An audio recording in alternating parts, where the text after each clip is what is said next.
नमस्कार, प्रणाम और गना शॉट में आप सबका स्वागत है। आज हम बात करेंगे पीक इनटू एवरीडे चाइना में tenets of the Sinocentric world order. इसका मतलब जी जिनपिंग अपना राज, चाइना का राज पूरा दुनिया के ऊपर चलाना चाहता है। ये बातचीत तो काफी दिन से चला आ रहा है, पर आजकल ये थोड़ा तेजी पकड़ लिया। और ये तेजी पकड़ने का वजह क्या है और इसका आकार क्या है, ये हम आज थोड़ा जानकारी हासिल करेंगे। और ये किस तरीके से शुरू हुआ है, ये भी हम जान लेंगे। अगर हम थोड़ा हिस्ट्री में जाएं, तो हमें पता चलता है कि सबसे पहले ये जो साइनोसेंट्रिक वर्ल्ड ऑर्डर के बारे में बीआरआई से शुरू हुआ था। बीआरआई के बाद इसने जी जिनपिंग ने global initiative for data security चालू किया। उसके बाद चीनियों ने ग्लोबल डेवलपमेंट इनिशिएटिव जारी किया। उसके बाद ग्लोबल सिक्योरिटी इनिशिएटिव जारी किया और हाल ही में ग्लोबल सिविलाइजेशनल इनिशिएटिव जारी किया। ये सब पिछले 10 साल के वक्फा में हुआ है। राइट। इनके आधार पर या जी जिनपिंग एक साइनोसेंट्रिक वर्ल्ड ऑर्डर स्थापित करना चाहता है। पर सबसे पहले हम ये जानना चाहिए, ये 5 इनिशिएटिव क्या है। इसके बारे में अगर आपको याद है, तो पिछले महीने हमने जनरल नरसिम्हन, जो हमारे डिफेंस अटैची थे चाइना में, और लास्ट में वो डीजीएमआई भी रह चुके हैं हमारे, उनके साथ हमने बात किया था। और उन्होंने इसको अच्छी तरीके से विस्तार में बताया। और इसी के कुछ हिस्से जरा कृपया देखिए और वापस हम यहाँ आएंगे। पहले है कि one belt one road initiative जो शी जिनपिंग जब पावर में आए थे उसी समय उन्होंने अनाउंस किया था 2013 में। उसके बाद में पिछले 9 साल में उसका काफ़ी प्रोग्रेस हुआ है और पिछले 2-3 साल के अंदर उसके अंदर इन्वेस्टमेंट जो है वो कम भी हुआ है। अगला एक इनिशिएटिव है सितंबर 2020 में China brought out an initiative called global initiative on data security. और ये जो है उसी साल में अगस्त के महीने में US brought out something known as a clean network program, basically condemning the Chinese for malignant and other kind of network system that they had and the effort that they make on the data security. So within 1 month, China came back with an initiative called Global Initiative on Data Security. It had 8 clauses, 8 proposals, 6 of them were for the countries and 2 for the ICT companies, which they wanted to do. That this will help in community with shared future. Community with shared future के बारे में आपको जानना जरूरी है, because this is one of the tenets of Xi Jinping's foreign policy, community of shared destiny in the world. That is what he talks about. That जो भविष्य है वो सबका बराबर होना चाहिए और सबके लिए इक्वल होना चाहिए is the kind of vision that he has been projecting security. अगला है जो लिस्ट में जनरल शंकर ने जो उसमें दिया था, that is the Global Development Initiative. This Global Development Initiative has been announced by their foreign minister, Mr. Wang Yi, in September 2020.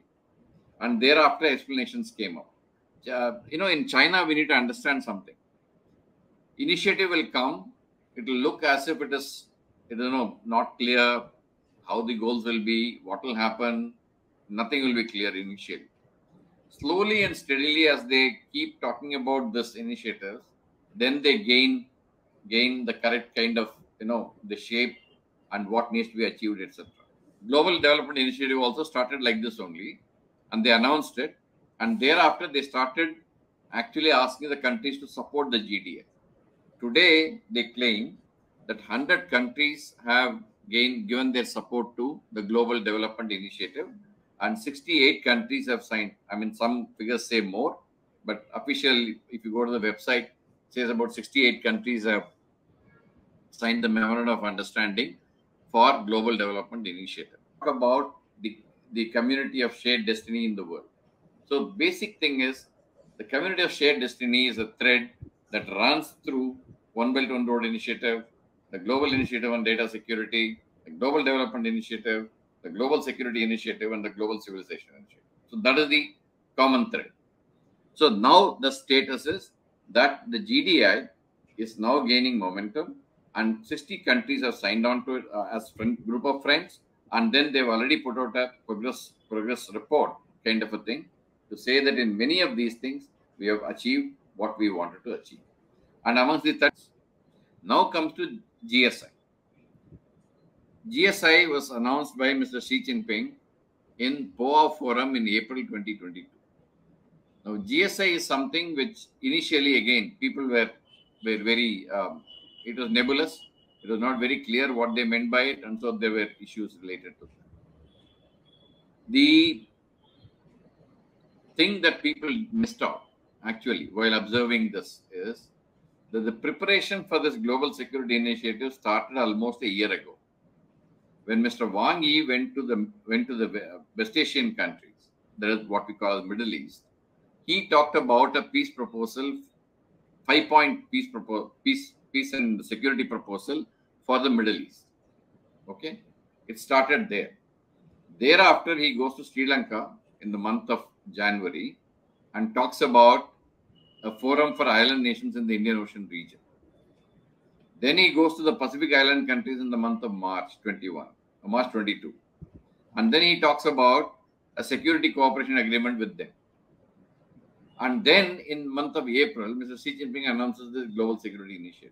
The reason why I'm explaining this is before any of these initiatives come into play, there is a build-up that takes place in terms of, there's a building blocks that are put into place, and then that initiative is announced. And in that, two things came out very clearly. One, the Chinese are looking at creating an alternative security architecture in the entire world, because the present architecture is not actually suiting them. Okay. Second, it also came out very clearly that the One Belt One Road initiative, which I mentioned to you earlier, and the Global Development Initiative, about which I talked to you earlier, both of them will be part of this Global Security Initiative. And in the Global Security Initiative, even the data security, the Global Initiative on Data Security was also mentioned. So what is happening? One Belt One Road initiative came, that became part of the GDI, and that Global Development Initiative. Global Initiative on Data Security came, that became part of Global Security Initiative.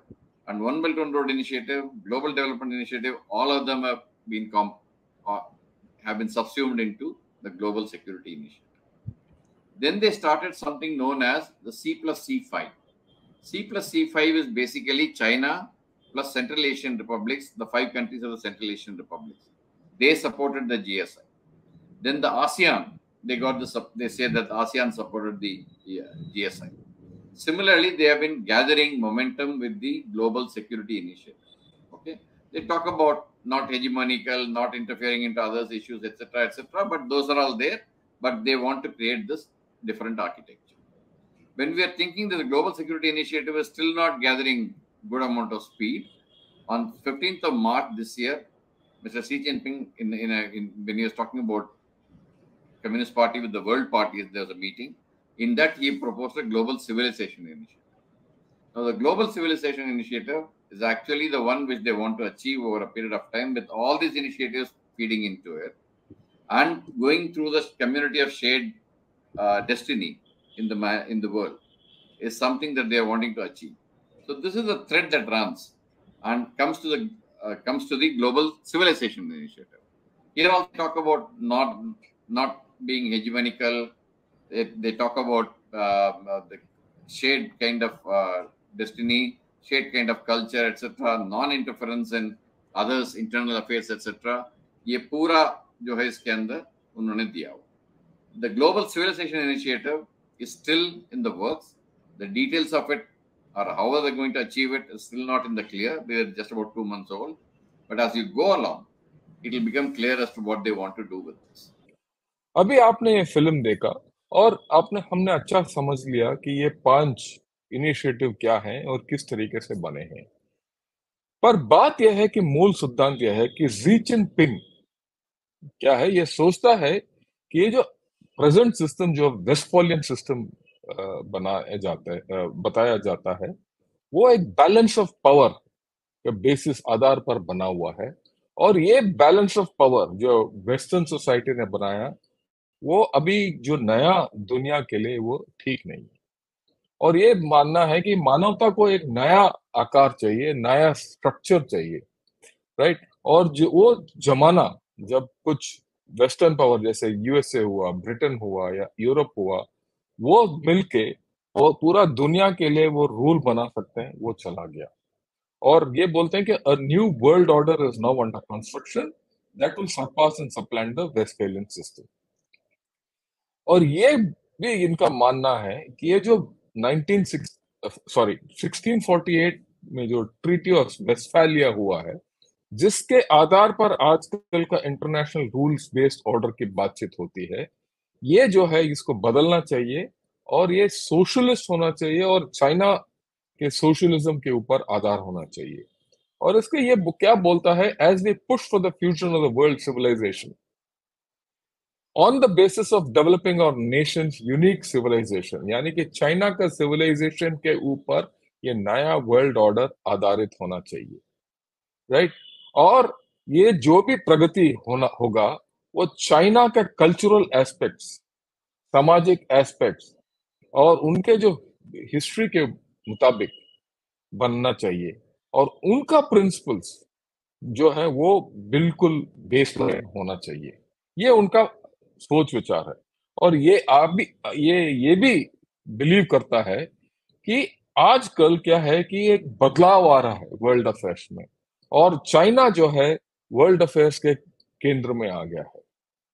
और जो US anchored western order जो है वो टूट रहा है, right.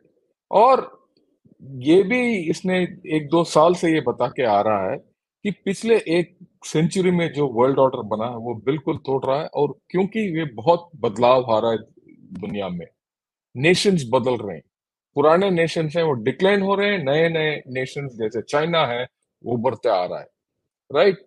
और ये क्या है, काफी केओस में बदल रहा है पूरा सिस्टम। और इस केओस को स्टेबलाइज करने के लिए चाइना का लीडरशिप होना चाहिए। और ये जो पीरियड है, ये बोलता है कि ये हिस्टोरिकल पीरियड, ऐतिहासिक समय बीत रहा है, जहां रिस्क भी है, अपॉर्चुनिटी भी है। और ये उसका ऐतिहासिक मिशन है कि ये जो अपॉर्चुनिटी मिल रहा है चाइना को, इसको एक्सप्लॉइट करना है। और एक स्ट्रगल के मुताबिक, एक लड़ाई के मुताबिक, क्योंकि कम्युनिस्ट वाले हर वक्त ये लड़ाई मानते हैं, हर चीज वो थ्रू अ स्ट्रगल, वो इंटरनल चाइना के अंदरूनी एनिमी और एक्सटर्नल एनिमीज को पराजित करके पूरा सीसीपी को मोबिलाइज करके ये एक साइनोसेंट्रिक वर्ल्ड ऑर्डर स्थापित करना चाहता है। और इसीलिए हमने देखा 6 महीने पहले जो 20 पार्टी कांग्रेस हुआ था, उस वक्त इसने खास करके बताया कि सिक्योरिटी जो है बहुत इंपॉर्टेंट चीज है। जो पिछले 6 महीने में जो खास नजर आ रहा है वो सिक्योरिटी, वर्ल्ड ऑर्डर और डिप्लोमेसी के ऊपर ज्यादा जोर दे रहा है जी जिनपिंग, और अर्थव्यवस्था को पीछे धकेल दिया है। और क्यों? ये सब साइनोसेंट्रिक वर्ल्ड ऑर्डर को स्थापित करने के लिए। ओके, तो ये जो 5 इनिशिएटिव हैं, इसके आधार पर ये जो साइनोसेंट्रिक वर्ल्ड ऑर्डर स्थापित करना चाहता है, जैसे हमने बात किया। और ये जो इसका विचार है, ये जो हमने सुना, ओके, इसके जरिए ये क्या है, ये पूरा ड्रैगन के ऊपर सवार होके ये साइनोसेंट्रिक वर्ल्ड ऑर्डर पूरा दुनिया को लपेट के चलाना चाहता है। वो एक तरफा है, दूसरा तरफा ये माओ से ज्यादा भी बढ़ना चाहता है। और इसका ये है कि माओ के बगल में बैठ के उसका मौसोलियम में वो ऐतिहासिक जगह पाना चाहता है। तो कुछ तो इसके खुदगर्जी है, और कुछ ये चाइना के लिए कुछ करके दिखाना चाहता है, ताकि ये इसके खुद के एम्बिशन सॉर्ट आउट हो जाए, राइट। और ये जो 5 इनिशिएटिव, क्योंकि इनके कुछ आकार आ गया है, अभी क्या है, जो थर्ड टर्म में जब इसने शुरू किया अक्टूबर में, इसका तीसरा मर्तबा जब ये प्रेसिडेंट बना, जनरल सेक्रेटरी बना पार्टी का, तब जाके इसने ऐलान करना शुरू किया और आर्टिकल्स निकलने शुरू हुए कि चाइना जो है तैयार है। तो अक्टूबर 22 जब 20 पार्टी कांग्रेस हुआ था, उसने ये जिक्र कर दिया कि China seeks to challenge US led global order with new world view. क्योंकि इसका नजरिया क्या है दुनिया के बारे में, उसके साथ ये चैलेंज करना चाहता है।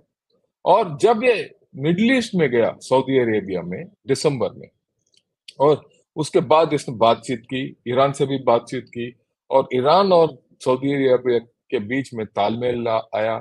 और उस वक्त भी इसने बोला कि भाई हम नया वर्ल्ड ऑर्डर स्थापित करना चाहते हैं।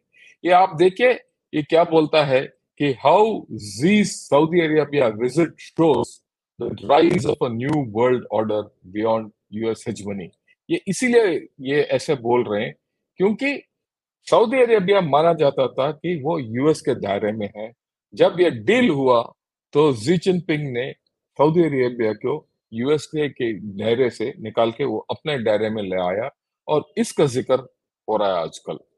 और उसके बाद जब इसने पिछले महीने मई में ये सेंट्रल एशियन रिपब्लिक्स का इसने कॉन्फ्रेंस किया, उसमें भी ये इसने बताया कि एक नया वर्ल्ड ऑर्डर स्थापित करना, और आर्टिकल हर महीने इसके बारे में आ रहा है कि नया वर्ल्ड ऑर्डर बनाने वाला है जी जिनपिंग, और जिसमें चाइना बिल्कुल सेंटर में है। Xi makes clear China is ready to take its place in the new world order, right. पर बात यह है, अभी पिछले महीने क्योंकि आजकल चाइना का अर्थव्यवस्था बहुत ही खराब है, तो सब बोल रहे हैं are business leaders ready for a new world order with China at the fore. क्या बिजनेस तैयार है? बाकी लोग तैयार हैं, ये तो ठीक है, हम बोले जा रहे हैं कि चाइना जो है साइनोसेंट्रिक वर्ल्ड ऑर्डर स्थापित करना चाहता है। सब सोचते हैं कि ये होगा, क्या ये हो सकता है? राइट, ओके, वो एक अलग बात है। पर अभी हम देखेंगे कि ये अगर चाइना सेंट्रिक वर्ल्ड ऑर्डर स्थापित हो भी गया तो उसका क्या आकार होगा। ये जो मैंने लिखा है ये कुछ कल्पनात्मक है और कुछ व्यंग्यात्मक भी है, ठीक, अब दोनों मिलेंगे।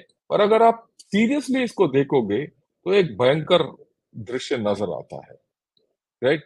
कि आज कल अगर चाइना ने ये साइनोसेंट्रिक वर्ल्ड ऑर्डर स्थापित कर दिया, कि क्या होगा। तो इसका क्या टेनेट्स हैं sinocentric rules based international order. उसमें क्या है, communism will be the only form of government, right, which will be recognised universally followed by authoritarian system and dictatorship. Communist के अलावा बाकी सब खत्म, डेमोक्रेसी खत्म। जी जिनपिंग जो है सबसे बड़ा ह्यूमन बीइंग होगा पूरा इतिहास में, अभी और आगे भी, राइट। सारे रिलीजन्स बैन हो जाएंगे, और Xi Jinping thought will be the new international religion. धर्म कोई नहीं होगा, जी जिनपिंग थॉट ही धर्म होगा। मैंडरिन जो है, जो चाइना का भाषा है, वो कंपलसरी हो जाएगा एजुकेशन में, और वो primary class number first class या केजी से वो चालू होगा। और जो डिग्री आप चाइना के यूनिवर्सिटी से पाता है वही रिकॉग्नाइज होगा। सिर्फ चाइना वालों को राइट्स होंगे, और जो सीसीपी मेंबर्स हैं वो होंगे फर्स्ट अमंगस्ट इक्वल्स और फर्स्ट अमंगस्ट अनइक्वल्स। बाकी हम सब तो अनइक्वल हैं, सिर्फ वो बड़े दर्जे के होंगे। और ह्यूमन राइट्स जो हैं, मानव अधिकार, वो तो खत्म ही हो जाएंगे। अच्छा, मजे की बात यह है कि इसके मुताबिक, ये मेरा कल्पना है, बाकी और कुछ भी बोल सकता है, कि यूएन सिक्योरिटी काउंसिल में सिर्फ 3 मेंबर होंगे। और इसका यूएन नया सिक्योरिटी काउंसिल जो है, यूएन सिक्योरिटी काउंसिल नहीं होगा, ये चाइना सिक्योरिटी काउंसिल होगा। ये बीजिंग में हेडक्वार्टर होगा, और इसके चाइना को वीटो राइट मिलेंगे। पर इसके दो मुख्य दोस्त होंगे, पाकिस्तान और नॉर्थ कोरिया, जो एनफोर्सिंग राइट होंगे। वो इसको जो भी ये बोलेगा ये एनफोर्स करेंगे, ये यकीन करेंगे हम सब कर रहे हैं, किसके साथ, मिसाइल और न्यूक्लियर वेपन के साथ। और चाइना जो का जो इंटरनेशनल ऑर्डर जो बनेगा साइनोसेंट्रिक, ये होगा सीसीपी के इंटरेस्ट के तहत। यानी चाइनीज कम्युनिस्ट पार्टी के तहत, और उनका जो सिंगल पार्टी सिस्टम को आगे बढ़ाएगा। और जो भी राजनीतिक डिसीजन चाइना में लिया जाता है वो इंटरनेशनल लॉ करार दिया जाएगा। ओके। और जितने आजकल जो जिस रूल्स के ऊपर हम चला रहे हैं देशों के बीच, वो सब नल एंड वॉइड हो जाएंगे, और चाइना जो है वो एक नया सिस्टम चलाएगा, और वो चाइना जो है वो इख्तियार करेगा। ओके, आगे बढ़ते हुए चाइना का फॉरेन पॉलिसी जो है वो अपना इंटरेस्ट को बढ़ाएगा, इस आज से ज्यादा assertively, the reshaped international order. It will govern global security and economy. अर्थव्यवस्था और सिक्योरिटी दोनों को चाइना गवर्न करेगा।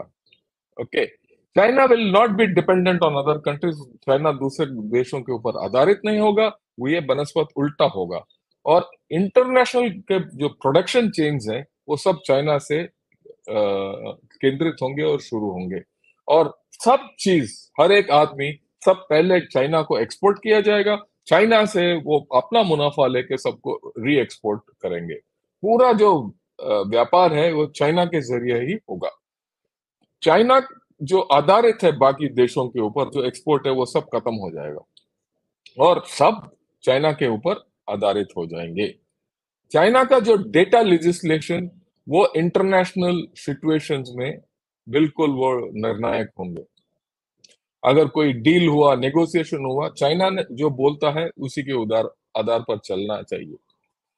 जब चाइना उस नेगोशिएशन में पार्टी है तो उसका बोलबाला चलेगा। अगर बाकी और कोई दो देश के बीच में वार्तालाप हो रहा है, अगर उनके बीच में खिटपिट है तो चाइना डिसाइड करेगा कौन सही है नहीं है। International relations with China will be characterized by numerous asymmetries favoring China. हर वक्त चाइना के पलड़ा भारी रहेगा। ओके, जो चाइना का जो स्ट्रेटेजी बनाया है इन्होंने, made in China 2025, dual circulation वगैरह, और जो भी जी जिनपिंग बोलेगा और उसका स्टेटमेंट, स्पीच वगैरह है, वो will be have legislative proportions, यानी कि वो रूल बन जाएंगे। और हमारा जो आइडियोलॉजिकल और इकोनॉमिक और टेक्नोलॉजिकल डिपेंडेंसी सब चाइना के ऊपर होगा, राइट। और चाइना का जो राजनीतिक objectives and interests will be the first ones. China will endeavor to be independent of foreign contributions and supplies through unfair practices. वो अपना मर्जी, मन मर्जी चलाएंगे, और हमारे सिक्योरिटी के ऊपर, सॉवरेनिटी और प्रॉस्पेरिटी के ऊपर भले ही हानिकारक हो, उनसे कुछ फर्क नहीं है। चाइना को हानि नहीं होना चाहिए, चाइना हर वक्त मुनाफा में होगा। यही होगा चाइना के साइनोसेंट्रिक ऑर्डर में। और चाइना's rules of international business will ensure critical dependency on the China market, कि हर बार आप चाइना के मार्केट के ऊपर आधारित होंगे। चाइना का स्टॉक मार्केट ऊपर चढ़ा तो आपका भी जाना चाहिए, चाइना का स्टॉक मार्केट नीचे आया तो आपका और डूबना चाहिए। ऐसी तरीके से चलेगा, राइट। चाइना का हर एक देश का मार्केट में है, चाइना का फ्री एक्सपोर्ट होगा, और उनका मर्जी है जो आपसे लेना है या नहीं लेना है, right. Civilian corporate interest and military capabilities will be fuse together, China का, right, and to ensure international coordination of trade, commerce and business. उनका पीएलए वगैरह है, आपके ऊपर बंदूक लगाएंगे आपके सर के ऊपर और बोलेंगे जैसे ही होगा तो ऐसे आपको करना पड़ेगा। क्रिटिकल इंफ्रास्ट्रक्चर जैसे टेलीकम्युनिकेशन हुआ, डेटा हुआ, एनर्जी, ट्रांसपोर्ट इंफ्रास्ट्रक्चर, ये सब जो है चाइना का आर्किटेक्चर के आधारित होगा, और ये चाइना को मुनाफा मिलेगा। आईपीआर, इंटेलेक्चुअल प्रॉपर्टी राइट्स, जो कटिंग एज टेक्नोलॉजीज के जो बनते हैं और नए नए आविष्कार के जो होते हैं, वो सब पहले चाइना का प्रॉपर्टी होगा। चाइना चाहिए तो वो इस्तेमाल कर सकता है, नहीं चाहिए आप भिखारियों की तरह ले सकते हो। Espionage activities and hybrid threats in politics, business, science and research and society will be legal for China. सब चाइना मनमानी कर सकता है, राइट, पर अगर आप करोगे आपको पनिशमेंट मिलेगा। ये है इनका सिस्टम। और क्यों आजकल ऐसे चला रहे हैं, वो जो मर्जी करना कर ले, अगर आप नहीं करोगे तो आपके ऊपर हावी हो जाते हैं, right. Intimidation or coercion by Chinese authorities will be the norm. वो उनका मनमानी हर रोज होगा, राइट? और हर ये कदम लेंगे जहां से आपका फ्री ट्रेड, डेमोक्रेसी वगैरह वगैरह, कॉन्स्टिट्यूशनल सिस्टम वगैरह, आपका पार्लियामेंट वगैरह नहीं चलने दे। और ये हमें we should not be surprise कि कल के दिन हमारा ना बीजेपी रहेगा ना कांग्रेस रहेगा, कम्युनिस्ट वाले आके राज करेंगे।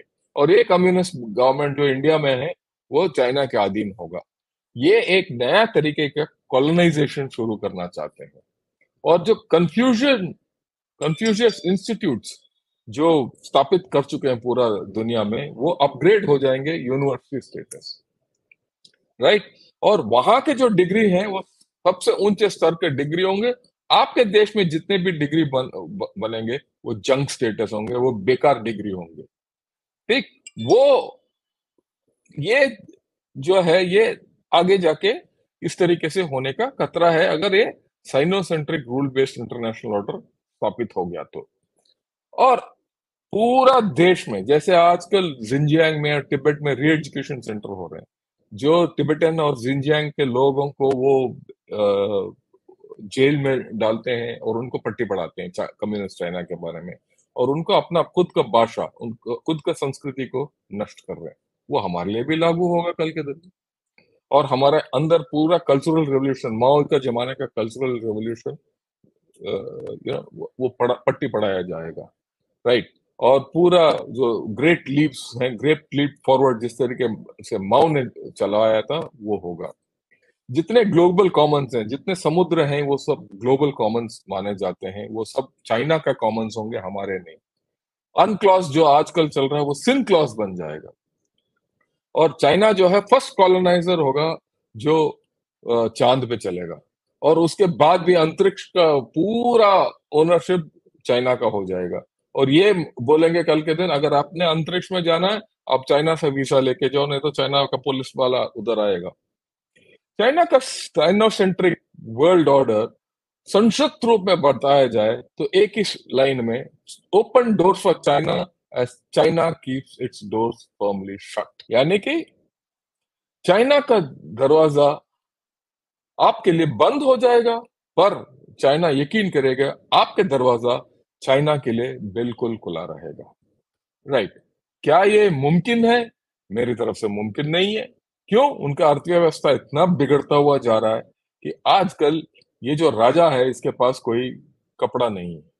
ये सोचता है आईना में देख के कि ये राजा है, पर एक्चुअली इसके पास कपड़े नहीं है, ये कपड़े उतरे जा रहे हैं। और किस तरीके से कपड़े उतरे जा रहे हैं वगैरह वगैरह वगैरह। कल मैंने एक वीडियो जारी किया था क्वेश्चन आंसर सेशन में, और आगे भी जाके मैं जारी करूंगा कि किस तरीके से इनका पूरा सिस्टम जो है डिक्लाइन हो रहा है, राइट?